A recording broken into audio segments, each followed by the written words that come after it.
So before I show you these clips of this refrigerator, this is a judgment-free zone, you know. I'm gonna show you other parts of this house, but you gotta remember this is a judgment-free zone. I'm only sharing this because, you know, it can help somebody else organize and renew their mind, renew their space and renew their mind. Okay, so let's walk in the judgment-free zone together.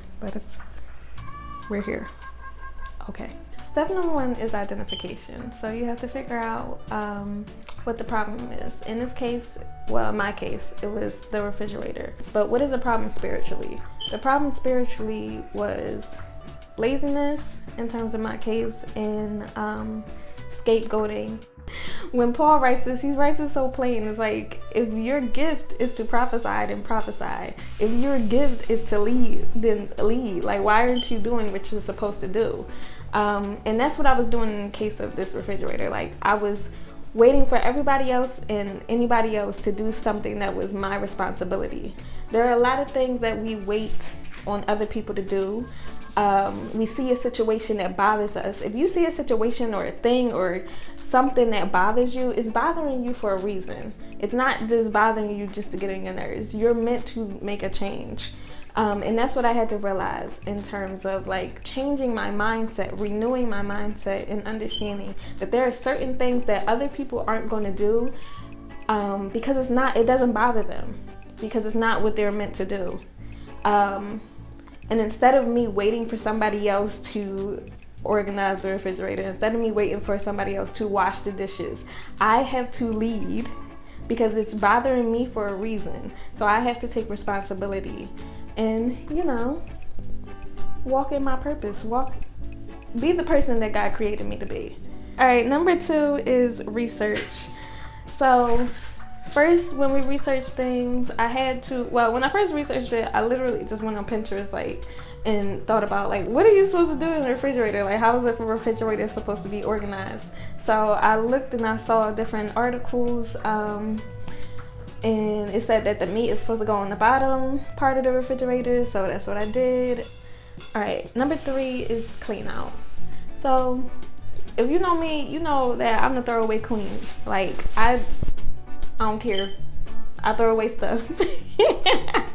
Especially if I feel like it's not needed. Like, if it's a box and you're not using the box and it doesn't have any purpose, if it's like I just don't. I'm not a minimalist, but I just don't want things around if they're not serving the purpose. If they're not serving you, then what are they doing?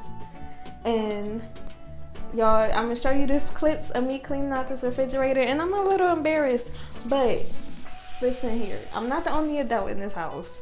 I'm not the only person in this house, so don't judge me. You know, I'm gonna take a little bit of responsibility, but I'm not gonna take it all because I'm not the only person. So I had to throw out some expired stuff. So look in your refrigerator, clean it out, throw it out. What's the purpose? And it's not just with the refrigerator. Like, just look at the things in your house. What is in your house that's clutter, that's not serving the purpose, that you're not going to use? You're keeping it for one day. Like, one day I'm going to use it. No, you're not going to use it. So just throw it out. Give it away. It's not serving any purpose in your life right now.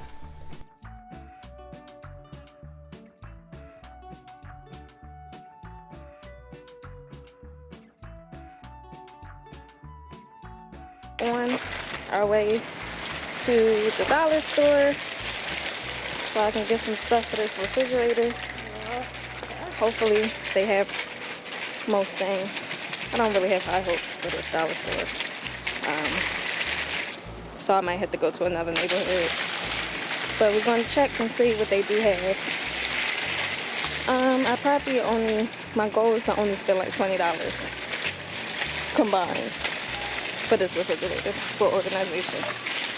So let's see.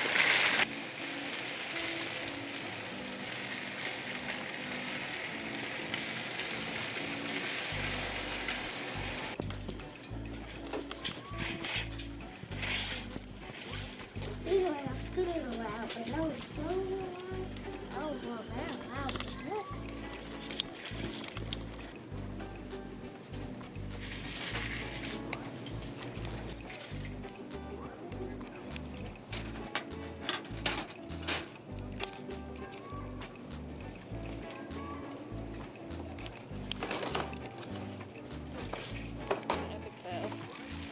anything, but I expected it. Anything that you want to say about this trip? It was hot, boring, and hot. Hot, boring, and hot. Yeah. The one with the blue. No? Purple. A lot of times we shop and buy things simply because we can, not because we need the food. And we end up throwing away our money because you go to the grocery store and you buy all this food and you don't plan. So that leads me to step number 4. So step number 4 is plan. Before I even went to the grocery store, and every time I go to the grocery store, I have to plan out, like, what am I going to eat this week? What are we going to eat this week? Because if I go to the grocery store and I just walk around, I'm literally grabbing everything going in the cart, everything. Because, like, I can buy it.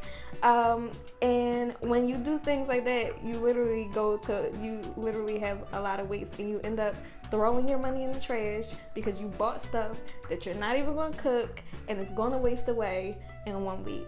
So before you go to the grocery store, just literally sit down and write Monday, Tuesday, Wednesday, Thursday, Friday, and figure out what you want to have for breakfast, lunch, and dinner, and a snack, and that's it. When you make a list, when you plan, you go into that grocery store feeling like you got it together. Like, you're not going to get distracted. They try to distract you with all these ads. Ooh, I got some cheeses over here. Ooh, I got some Oreos. No, you did them and dodging. Because you're not getting distracted, because you have your list. And that's what I had to do.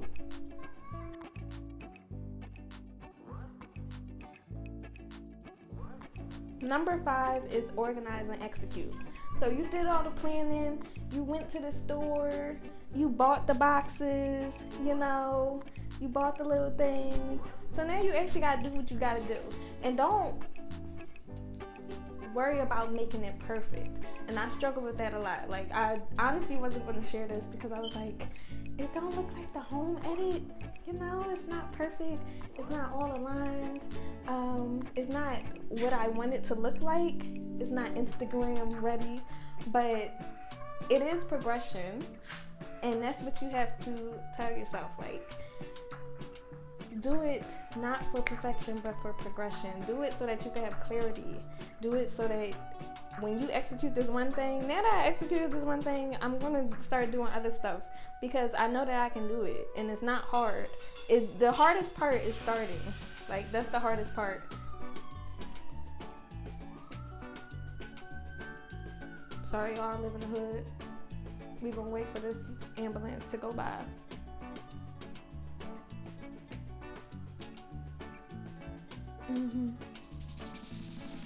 Let's pray and hope that they're okay.